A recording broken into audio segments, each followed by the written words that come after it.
कोई भी सपना साकार करने के लिए सबसे जरूरी है सही कोच का होना। चुनिए गिल्स मेंटर ई लर्निंग को और करे अपने ऑल पंजाब गवर्नमेंट एग्जाम्स का सपना साकार। Download the app now.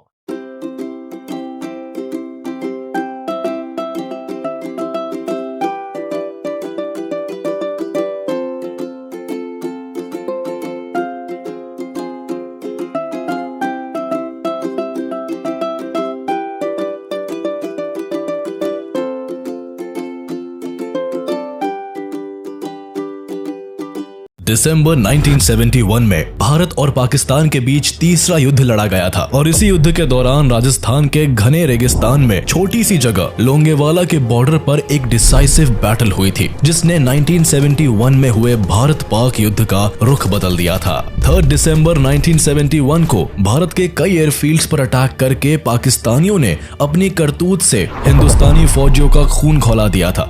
और अगले दिन 4 दिसंबर 1971 को जब भारत ने इस अटैक के जवाब में पाकिस्तान के ऊपर वॉर डिक्लेयर किया, तब पाकिस्तान ने वेस्ट साइड से भारत की सीमा से लगे लोंगेवाला पर सरप्राइज अटैक कर दिया। उन्हें लगा था कि भारत ने ईस्टर्न फ्रंट पर लड़ने में अपनी सारी शक्ति लगा दी है, वहीं दूसरी तरफ ये लोग वेस्टर्न फ्रंट से लोंगेवाला पर हमला करके रामगढ़ और जैसलमेर पर कब्जा जमा लेंगे। पाकिस्तान का इरादा वेस्टर्न सेक्टर में राजस्थान के बड़े से बड़े इलाके को कब्जा करके ईस्ट पाकिस्तान में हुई नुकसान की भरपाई करना था और वॉर के बाद भारत के साथ नेगोशिएटिंग टेबल पर बार्गेनिंग करना। लेकिन उन्हें कहाँ पता था कि थार के मैदान में मेजर कुलदीप सिंह चांदपुरी अपनी पंजाब रेजिमेंट के साथ दुश्मनों को धूल चटाने को तैयार बैठे थे। अपने बटालियन के 120 जवानों के साथ सर पर कफन बांधे पाकिस्तान के 2 से 3 हजार फौजियों के सामने आ खड़े हुए और उन्हें ऐसा सबक सिखाया कि दुश्मन ने फिर इधर पलटकर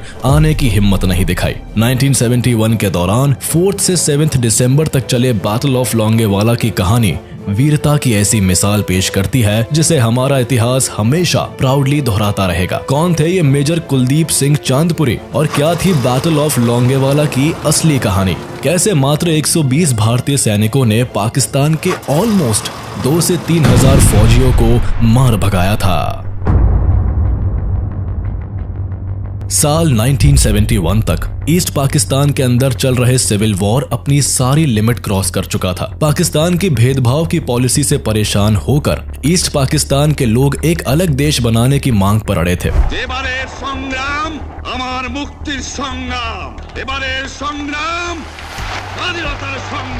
तमाम कोशिशों के बाद भी पाकिस्तान के हालात सुधरने का नाम नहीं ले रहे थे। पाकिस्तान को लगने लगा था कि ईस्ट पाकिस्तान अब उसके हाथ से निकलने वाला है। खींची पाकिस्तानी सेना लाखों बेकसूरों पर लाठियां बरसा रही थी। उनकी गोलियों से हजारों की संख्या में लोग प्रतिदिन मर रहे थे। लाखों महिलाओं के साथ पाकिस्तानी मिलिट्री और पैरा मिलिट्री के द्वारा फोर्स रेप्ड किए जा रहे थे। हालात इतने खराब हो गए थे कि 1 करोड़ लोग पाकिस्तान छोड़कर भारत आ गए थे। लेकिन हद तो तब हो गई जब ईस्ट पाकिस्तान के अंदर उठ रहे विद्रोह को दबाने में नाकाम पाकिस्तान ने इसकी जिम्मेदारी भारत पर थोप दी। पाकिस्तान हमेशा से ही खुद को होशियार और बहादुर समझने की भूल करता आया है और इसी भूल के कारण 4 बार वॉर्स में उसे मुंह की खानी पड़ी है। एक बार फिर पाकिस्तान ने अपने घर की कलह शांत करने के बजाय 3 दिसंबर 1971 को ऑपरेशन चंगेज खान के तहत भारत के 11 एयरफील्ड्स पर अटैक कर दिया था। भारत को चूंकि पाकिस्तान की हरकतों का अंदाजा पहले से था और इसीलिए इंडियन आर्मी भी इस जंग के लिए तैयार थी। जवाब में भारत को भी वॉर में एंट्री लेनी पड़ी और 4 दिसंबर को भारत ने पाकिस्तान पर वॉर डिक्लेयर कर दिया। दोनों देशों के बीच चल रहे इस वॉर का मेन रीजन ईस्ट पाकिस्तान था, जो आज बांग्लादेश बन चुका है और इसी कारण से वॉर का मेन सेंटर भी ईस्ट पाकिस्तान और उसके आसपास का एरिया था। लेकिन पाकिस्तान के प्रेसिडेंट याह्या खान ने भारत के वेस्टर्न एरिया में अटैक करने का प्लान बनाया। पाकिस्तानी सेना के इंडिया के वेस्टर्न सेक्टर राजस्थान में एंटर करने के पीछे कई कारण थे। इसमें से एक था ईस्ट पाकिस्तान में कमजोर पाकिस्तानी मिलिट्री। याह्या खान पाकिस्तान के सिक्योरिटी डॉक्ट्रिन को फॉलो कर रहे थे, जिसमें यह कहा गया था कि the defence of East Pakistan lies in the West. Pakistan ये बात अच्छे से जानता था कि ईस्टर्न फ्रंट पर इंटरनेशनल प्रेशर के चलते इंडो पाक वॉर ज्यादा दिन तक नहीं चलेगा।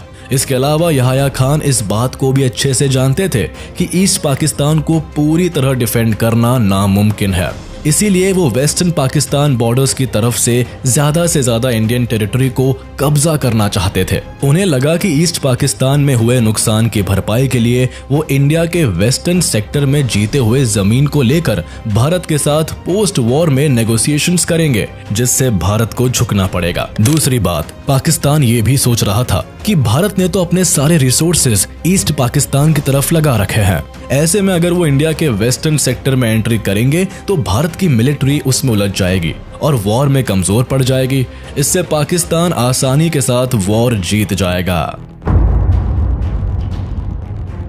राजस्थान में भारत और पाकिस्तान के बॉर्डर पर एक स्मॉल बॉर्डर टाउन है लोंगेवाला। रेगिस्तान के इस पार्ट में यहाँ सिर्फ दूर दूर तक चलती हुई गर्म हवाएं दिखाई पड़ती है। रोज बनते रेत के टीलों के बीच इस सुनसान जगह पर लोगों का आना जाना बहुत कम रहता है। लोंगेवाला चेक पोस्ट वैसे तो बीएसएफ के अंडर में ही रहता है, लेकिन जब भी देश में कोई वॉर जैसी सिचुएशन क्रिएट होती है तो यहाँ पर आर्मी को तैनात कर दिया जाता है। ऐसे ही 1971 के वॉर में भी हुआ। पाकिस्तान से वॉर की घंटी बजते ही बीएसएफ के भैरव सिंह राठौर के कमांड में 627 बीएसएफ के जवानों के अलावा लोंगेवाला पोस्ट पर पंजाब रेजिमेंट के 23rd बटालियन अल्फा कंपनी को तैनात कर दिए गए थे। 120 जवानों की इस बटालियन को मेजर कुलदीप सिंह चांदपुरी लीड कर रहे थे। लोंगेवाला पोस्ट बॉर्डर की सिक्योरिटी पर्पस से बहुत इंपॉर्टेंट थी और इस इंपॉर्टेंस के पीछे का मेन रीजन था इसकी लोकेशन। रामगढ़ और साधेवाला जाने वाली सड़कों के मेन जंक्शन पर थी लोंगेवाला चेक पोस्ट और ये भी निश्चित था अगर एक बार लोंगेवाला पर पाकिस्तानी मिलिट्री कब्जा कर लेती है तो पाकिस्तानी सेना को जैसलमेर तक पहुंचने में कोई नहीं रोक सकता था। लेकिन इस पोस्ट के इंपॉर्टेंस के बावजूद यहाँ पर दुश्मन के हमले की आशंका ना के बराबर थी। 4 दिसंबर की रात को सेकंड लेफ्टिनेंट धर्मवीर सिंह अपने 20 सैनिकों की प्लाटून के साथ बॉर्डर की पेट्रोलिंग के लिए निकले। सुनसान रात में सामने नजर तो कोई नहीं आ रहा था, लेकिन एक अजीब सी आवाज लेफ्टिनेंट धर्मवीर और उनके सैनिकों के कानों में सुनाई पड़ी। ध्यान से सुनने पर लगता था मानो ढेर सारे व्हीकल इंडियन बॉर्डर की ओर बढ़ते चले आ रहे हैं। लेफ्टिनेंट धर्मवीर को समझते देर न लगी कि दुश्मन जंग की तैयारी में आगे बढ़ चुका है। आनन फानन में धर्मवीर ने सीमा पार दुश्मन के कदमों की आहट की सूचना मेजर कुलदीप सिंह तक पहुंचाई। मेजर कुलदीप सिंह भली भांति जानते थे कि ये चेक पोस्ट पाकिस्तान की भारी भरकम सेना से लड़ने के लिए काफी नहीं है। उन्होंने तुरंत पाकिस्तानी सैनिकों के आने की सूचना आर्मी हेडक्वार्टर को दी। मेजर चांदपुरी की बटालियन के पास लिमिटेड वेपन्स थे। उनकी टीम के पास 2 medium machine gun, 2 81 mm motor और 4 shoulder fired anti tank rocket launcher थे। इसके अलावा उनकी टीम में कुछ लोग ऐसे भी थे जो बारूदी सुरंगें बिछा सके। और दूसरी तरफ पाकिस्तानी सेना के पास लगभग 3000 जवानों वाली एक ब्रिगेड थी। 4 बटालियन से भरी हुई पाकिस्तान की मिलिट्री पूरी तरह से भारत के वेस्टर्न सेक्टर को डिस्ट्रॉय करने के लिए निकली थी। उनके पास T-59 एंड शर्मन टैंक्स की एक पूरी रेजिमेंट थी। जवानों को एक जगह से दूसरी जगह आने जाने के लिए mechanised vehicle, 2 German shepherd dogs भी दिए गए थे जो लैंडमाइंस को खोजने का काम करते थे। पाकिस्तान की सेना को इन्फॉर्मेशन मिली थी कि इस पोस्ट पर 10 से 12 बीएसएफ के सैनिक हो सकते हैं। Army headquarter Longewala check post तक तत्काल मदद पहुंचाने में असमर्थ था। कोहरे से भरी हुए भयानक रातें जिसमें एयरफोर्स के फाइटर जेट भी रात में उड़ान भरने में सक्षम नहीं थे। सुबह होने में कम से कम 7 घंटे का समय था। वहां से मेजर कुलदीप सिंह के लिए आदेश आया कि वह लोंगेवाला पोस्ट को किसी भी तरह से हाथ से जाने ना दे और सुबह तक उसे डिफेंड करे। मेजर चांदपुरी ने पीछे हटने से बेहतर जंग के मैदान में मरने को चुना। 3000 पाकिस्तानी सैनिकों के खिलाफ सामने सिर्फ 120 भारतीय जवानों की टोली ने काल का मंजर तैयार करने की ठान ली। 120 सिपाहियों में एक सिपाही भी पीछे हटने को तैयार नहीं हुआ।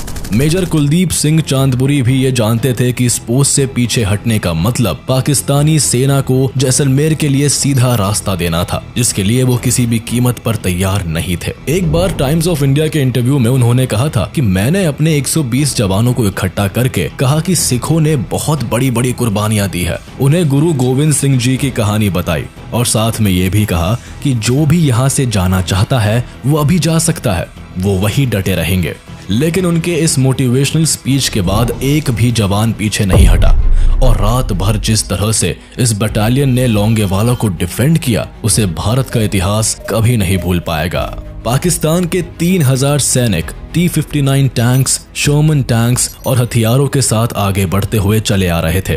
पाकिस्तान की सेना के अंदर इतना कॉन्फिडेंस था कि उन्होंने तय कर लिया था कि उन्हें लोंगेवाला में ब्रेकफास्ट, रामगढ़ में लंच और जैसलमेर में डिनर करना है। लोंगेवाला बॉर्डर्स पर कोई लैंडमाइन और बार्ब वायर नहीं थी। वहां BSF के जवानों ने सिर्फ एक सिंगल वायर को लगा रखा था जिससे कि उनके ऊंट दूसरी तरफ ना जाए। लेकिन इसी बार्ब वायर की वजह से पाकिस्तानी आर्मी को लगा कि इस पोस्ट के आसपास लैंडमाइन लगा हुआ है जिससे कि वो हमारी वॉर स्ट्रैटेजीज डिकोड नहीं कर पाए। पाकिस्तानी सेना को लोंगेवाला पोस्ट के करीब आता देखकर सेना के पास प्रिपेयर्ड माइनफील्ड बिछाने का समय नहीं बचा था, इसलिए कंपनी ने जल्दबाजी में अपने पोस्ट के इर्द गिर्द एंटी टैंक लैंडमाइन बिछाना शुरू किया। लैंडमाइंस को बिछाने के दौरान एक सैनिक जख्मी होकर वही शहीद हो गए। वहीं दूसरी तरफ 106 मिलीमीटर M40 रिकॉइल्स राइफल को हैंडल करने में हमारे एक और जवान शहीद हो गए, लेकिन तब भी हमारे जवानों का हौसला कम नहीं हुआ। पाकिस्तानी सेना ने लोंगेवाला पोस्ट के नजदीक आते ही रात के 12:30 बजे अपने टारगेट को आसान करने के लिए मीडियम रेंज आर्टिलरी गन से हमला शुरू कर दिया। इस हमले से BSF के 5 ऊंट तुरंत खत्म हो गए। पाकिस्तानी आर्मी को प्लान के अकॉर्डिंग 38 कैवलरीज और 206 इन्फेंट्री ब्रिगेड को लोंगेवाला पे कब्जा करना था और अगर वो इस काम में अनसक्सेसफुल होते तो उन्हें बाकी के 206 इन्फेंट्री ब्रिगेड के आने का इंतजार करना था और अपना काम खत्म करना था।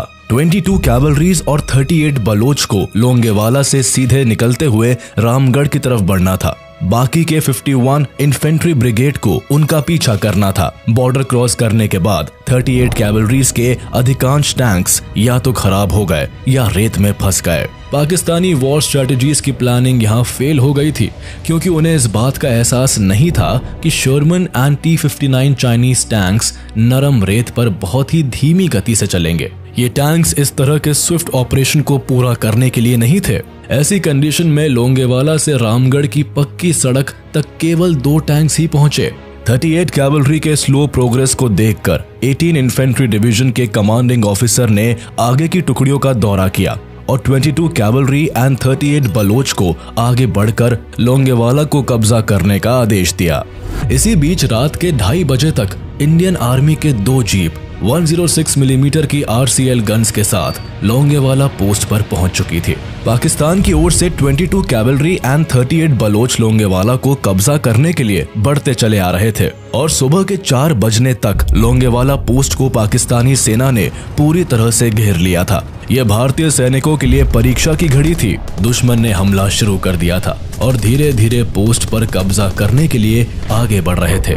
भारतीय सेना ने अपनी गोलीबारी तब तक रोके रखी जब तक कि पाकिस्तानी टैंक्स उनके सामने 30 से 15 मीटर तक नहीं पहुंच गए। पाकिस्तानी टैंक्स जैसे ही लोंगेवाला पोस्ट के करीब पहुंचे वैसे ही jeep mounted 106 millimetre RCL gun से इंडियन सोल्जर्स ने दुश्मन पर फायरिंग शुरू कर दी।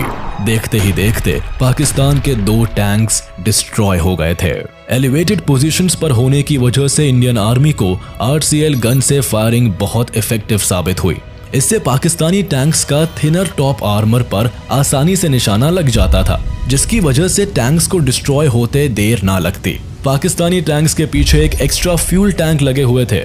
RCL गन की फायरिंग से इन टैंकों में विस्फोट होना शुरू हो गया, जिससे चारों ओर लाइट ही लाइट दिख रही थी और भारतीय सैनिकों को दुश्मन साफ दिखाई दे रहा था।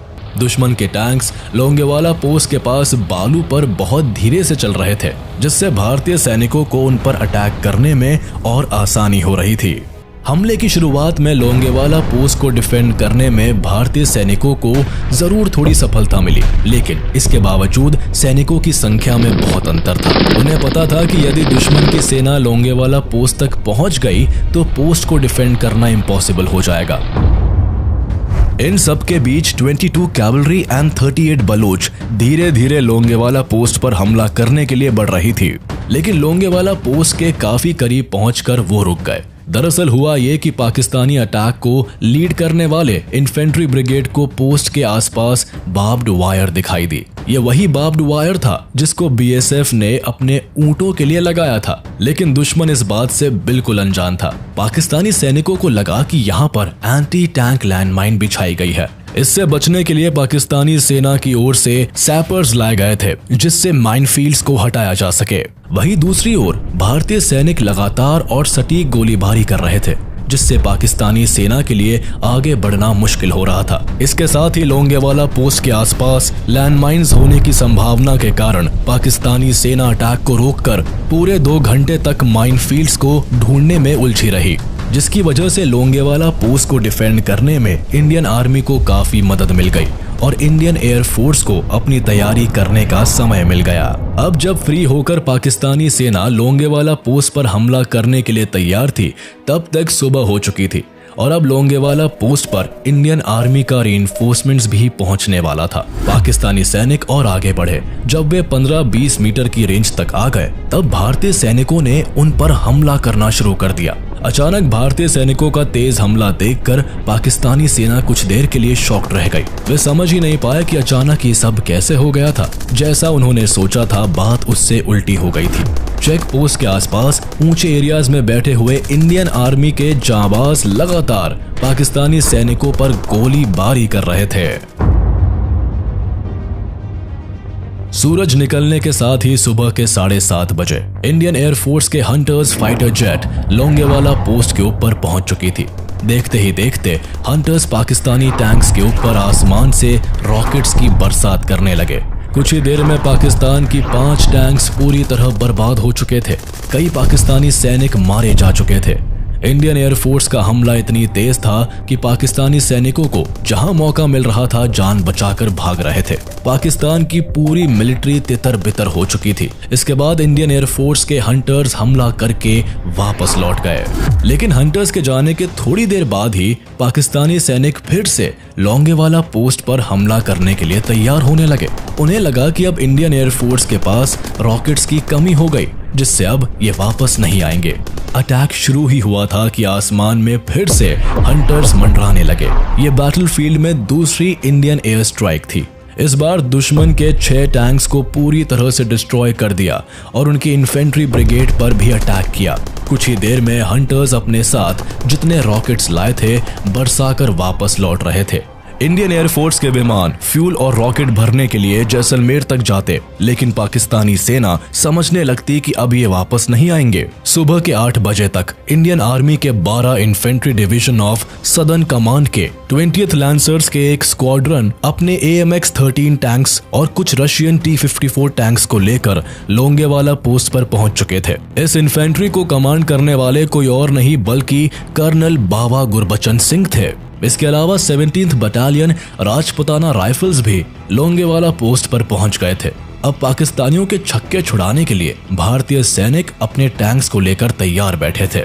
सुबह के 9 बजे एक बार फिर से पाकिस्तानी सेना की 2 कंपनीज ने लोंगेवाला पोस्ट पर हमला करने की तैयारी कर ही रहे थे कि पाकिस्तानी मिलिट्री ब्रिगेडियर तारिक मीर ने हमले को कैंसिल करके पाकिस्तानी सैनिकों को अलग अलग बिखर जाने का आदेश दिया। दोपहर के आसपास पाकिस्तानी सेना की 22 कैवलरीज और 38 बलोच कुछ दूर वापस गए, जहां पहले से 51 इन्फेंट्री ब्रिगेड मौजूद थी। लेकिन इस दौरान भी हंटर्स ने दुश्मन पर हमला करना बंद नहीं किया। पाकिस्तानी सैनिक हंटर्स के आते ही दुबक जाते और फिर से हमले की तैयारी करने लगते। ऐसे में इंडियन हंटर्स पूरे दिन पाकिस्तानी सैनिकों को खदेड़ते रहे।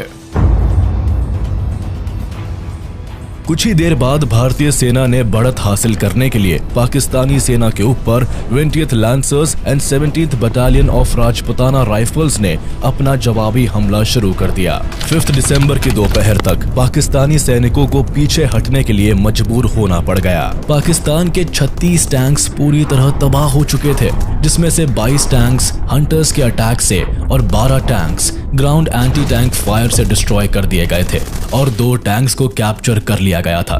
100 से ज्यादा व्हीकल्स को डिस्ट्रॉय कर दिया जाता है। 120 पाकिस्तानी सैनिक मारे जा चुके थे।